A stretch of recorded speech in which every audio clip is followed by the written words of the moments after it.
기소됐는데 무죄 받는 사람들의 공통점. 대한민국 1심 유죄율 약 97%. 기소되면 거의 끝이라고 느끼시죠? 그런데 나머지 3%는 무죄를 받았습니다. 왜 무죄를 받았을까요? 운이 좋아서가 아닙니다. 명확한 전략이 있습니다.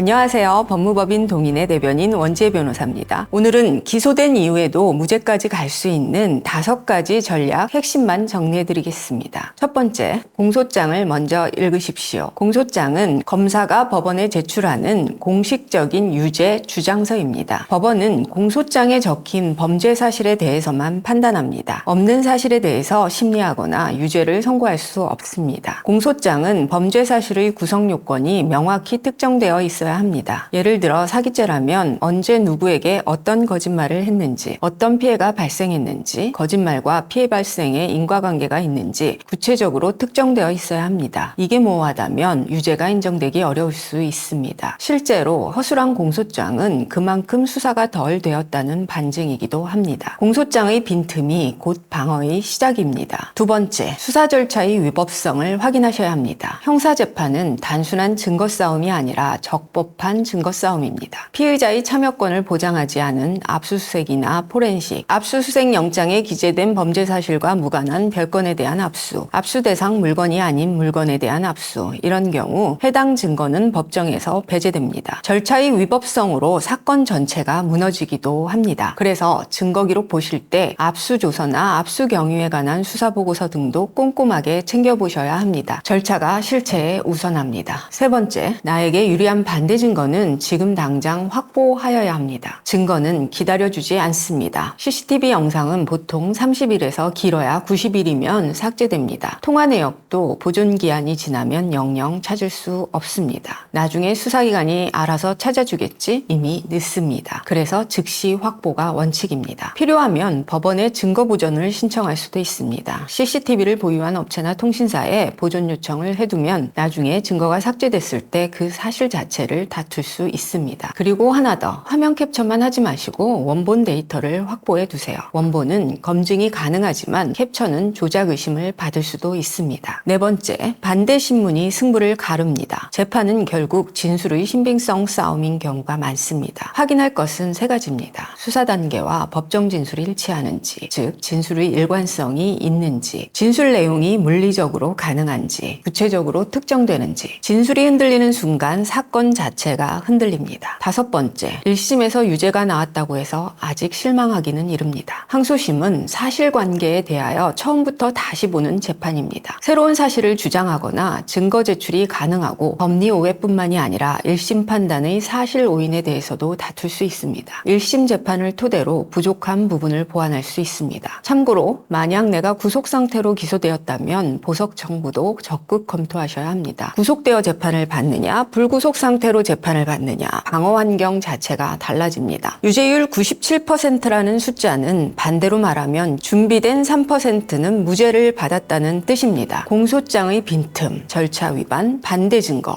진술의 모순 등 체계적으로 준비하면 결과는 바뀔 수 있습니다. 이상 법무법인 동인의 대변인 변호사 원지혜였습니다.